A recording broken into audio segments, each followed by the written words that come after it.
Ja som už avizoval na začiatku, že dnes bude našim hosťom Peter Remper z občianskeho združenia Slovensko bez drog. Peter, vítajte u nás. Dobrý deň. My sa dnes budeme rozprávať na tému škodlivosť drog a o tom, aká je prevencia. Vy robíte protidrogové prednášky po Slovensku, predpokladám, že hlavne po školách. Áno, hlavne na školách stredných a základných. Kde ste boli napríklad dnes? Pretože keď ste Prešove, tak predpokladám, že ste navštívili aj nejaké prešovské školy. Áno, dneska som bol na jednom konzervatóriu robiť prednášky a na jednej strednej škole. Koľko rokov robíte takéto prednášky? Ja osobne 6.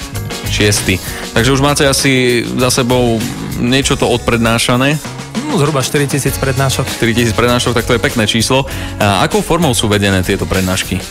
Tie prednášky sú vedené formou takou interaktívnou, že v podstate sú žiaci, som ja v triede, sú aj učitelia a vlastne ja s nimi komunikujem s tými žiakmi, hej. Ja im dávam otázky, poprípade im dávam informácie, prečo tie drogy škodia.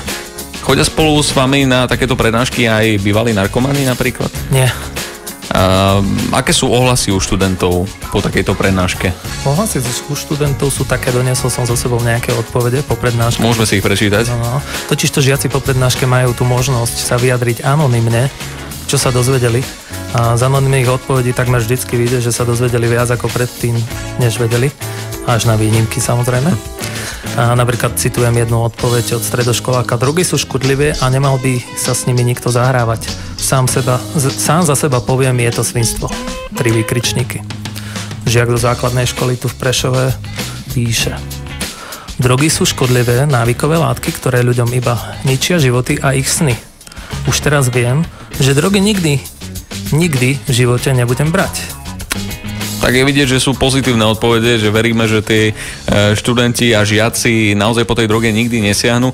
Vy ste spomínali, že tie prednášky sú vedené takou interaktívnou formou. Akou interaktívnou formou? Ako spolupracujete alebo snažíte sa zapojiť do vašej prednášky tých študentov? Je to vďaka dobrej komunikácii, že vlastne tých žiakov zapojím do tej komunikácie a vlastne oni komunikujú. Oni nesedia len pasívne a sedia a pozerajú. Lebo to by po pár sekundách už nepočúvali, to tak väčšinou býva. Vo väčšine. Tak samozrejme sú výnimky, ktoré v škole ani nechcú byť, takže tých nezaujímam niekedy a nie je to ešte kúzelník inej kategórie, ale jednoducho je to tak. No a tá interaktívna forma je iba na základe tej komunikácie, alebo im napríklad dávate aj nejaké úlohy a možno za tie úlohy je potom sú nejaké body a na základe toho sa na konci nejako vyhodnotí, kto naozaj venoval plnú mieru tej prednáške, najmä tomu. Žiadne body dostanú jedine informácie, prečo drogy škodia a to im podľa mňa zachránia život v budúcnosti, takže to sú tie najväčšie body, aké môžu získať. Áno, ide nám hlavne o tú prevenciu a o tej sa budeme rozprávať aj v ďalšom vstupe. Teraz si dáme skladbu a s Petrom Remperom sa o chvíľočku vrátime. Ostaňte s nami na Rádiu Prešov. Ďakujem.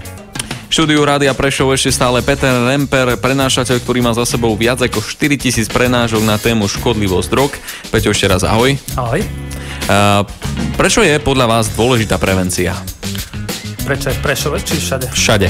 Všade je dôležitá z toho dôvodu, lebo tie štatistiky užívania užívateľov drog na Slovensku bohužiaľ ale stúpajú. Ja som si už stihol na začiatok aj zatýkať, my si to tak striedame trošku, ale dajme si teraz striktne, že si o tejto chvíle budeme vykať, aby to našich poslucháčov nemililo. Dobre. Ako je na tom Slovensko v rámci protidrogovej prevencie? Slovensko je dosť také...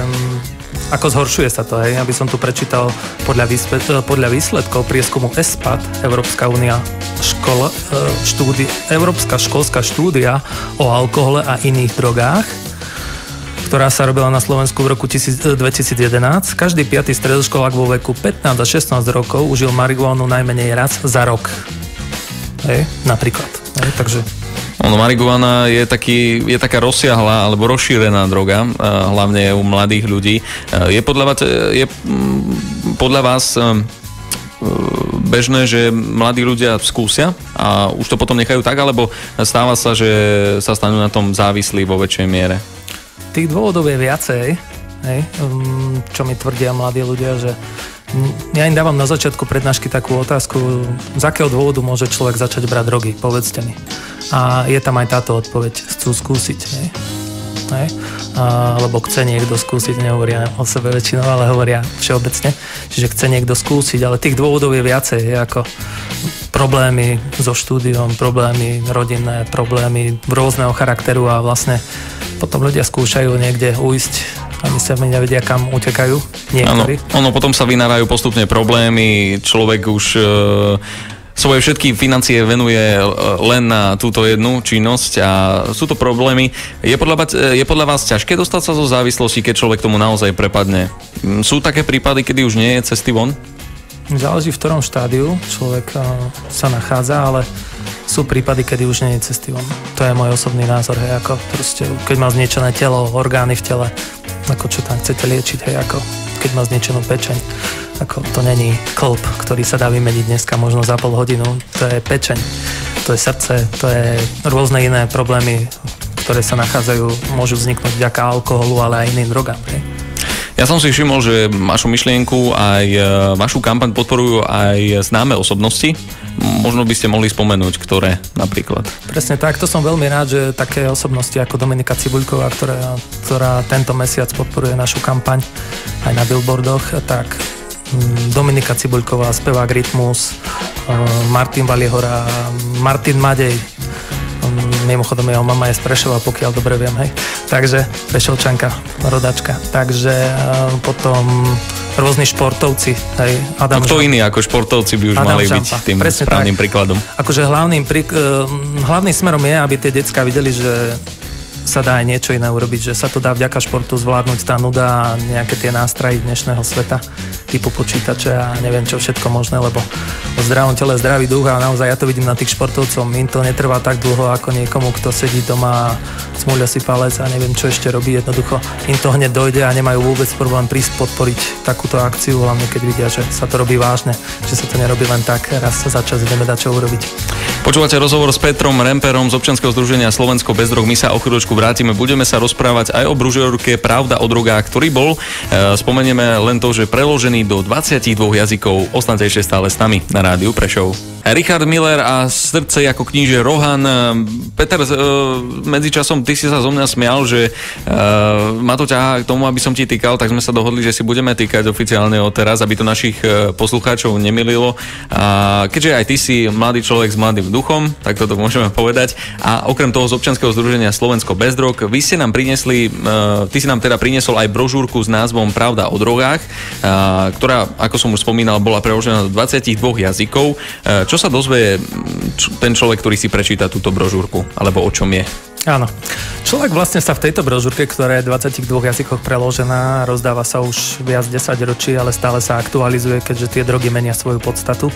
A vlastne ináč každý človek, ktorý je na našich prednáškach a hlavne každý žiak dostane takúto brožúrku po prednáške, čiže aj jeho rodičia sa vedia v nej dočítať, prečo je marihuana škodlivá. Hej? Mnoho ľudí vie, že napríklad marihuana nie je škodlivá, ale napríklad tu ju mám pred sebou a napríklad k tej marihuane by som doplnil, že z prieskumu, ktorý som vám spomínal pred chvíľou, v predošlom šote, tak z prieskumu o užívaní drog tiež vyšlo, že mladí ľudia, ktorí často užívajú marihuanu, sú takmer 4-krát náchylnejší správať sa násilne alebo poškodzovať majetok. Hej?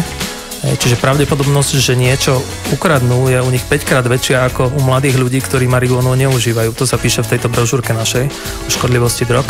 Takže v tejto brožúrke sa dozvedia aj o dlhodobých a krátkodobých účinkoch, ktoré im hrozia, napríklad dlhodobé účinky alebo krátkodobé radšej účinky marihuany, strata koordinácie a dezorientácia v čase. Toto mi inak žiaci veľmi potvrdzujú, hlavne stredoškoláci, ktorí možno poznajú nejakých kamošov. Sa ich spýtam, poznáte niekoho, kto ho húli? A potom sa ich spýtam a prejavuje sa toto u neho a oni mi to všetci potvrdzujú. Všetci na kopyto. Úplne. Zrakové slucho... Čiže aj táto droga, aj keď sa tvrdí o nej, že nie je nebezpečná, je nebezpečná. Tak si predstavte, chceli by ste mať toto. Strata koordinácie a dezorientácia v čase, zrakové a sluchové halucinácie, nespavosť, začervenanie očí, zvýšená nechuť do jedla a uvoľnené svalstvo. Môže dôjsť k zrýchleniu srdcového rytmu. V skutočnosti sa počas prvej hodiny fajčenia marihuany zvyšuje pravdepodobnosť srdcového infarktu až 5-násobne. Hej. Vzhľadom na oslabenú pamäť a zmenšenú schopnosť riešiť problémy majú užívateľia drog majú zhoršené výsledky v škole napríklad. Hej. Aj to sa píše v tejto brožúrke. No a vlastne mnoho žiakov mi toto potvrdzuje, presne to, čo sa píše v tej brožúrke, napriek tomu, že ju prvýkrát v živote vidia v Prešove. Hej. Ono problémom takéto brožúrky je napríklad to, že v dnešnej dobe málo kto ani nie, že má chuť, ale chce sa mu dočítať tú brožúrku. Ty si mi preto prezradil, že vy pripravujete aj DVD. A čo bude obsahovať toto DVD? Čo bude na ňom? To DVDčko bude mať zhruba 112-113 minút a budú tam dokumentárne filmy, kde hovoria mladí ľudia pomerne od takých 18 do 25 rokov, ktorí boli užívateľia drog, hovoria svoje príbehy a hovorí sa tam aj, prečo tá marihuana napríklad je škodlivá a prečo je extáza škodlivá a prečo je LSD škodlivé, hej?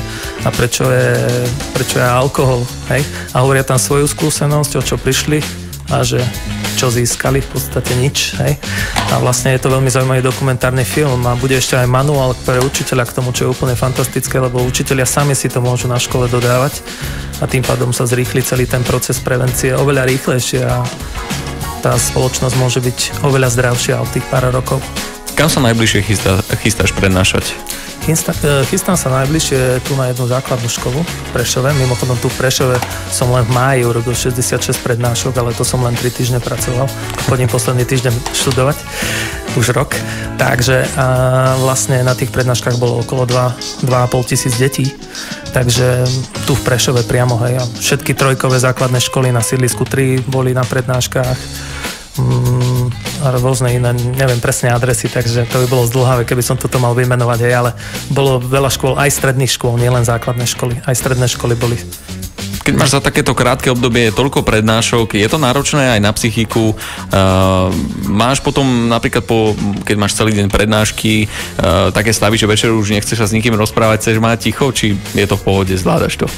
Mal som aj také obdobie, že sa človekovi nechce a možno každý učiteľ, ktorý počúva túto reláciu, mi to potvrdí, že mnohokrát sa nechce, ale dá sa to ľahko vyriešiť, aj keď musíte mať metódu ako na to, ale dá sa to veľmi ľahko vyriešiť. Toto nechcenie, lebo fakt, keď človek celý deň rozpráva, komunikuje s ľuďmi, niekedy má tendenciu sa im vyhýbať, ale není dôvod, ako dá sa to veľmi ľahko zvládnuť. Peter Remper z občianskeho združenia Slovensko bez drog. Ja ti ďakujem, že si bol dnes našim hosťom, že sme si aj takto na záver stihli ešte potýkať.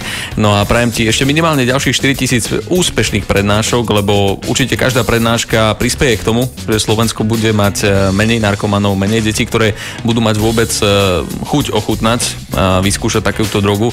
Tak ja ti prajem hlavne veľa síl, veľa zdravia a nech sa darí. Ďakujem.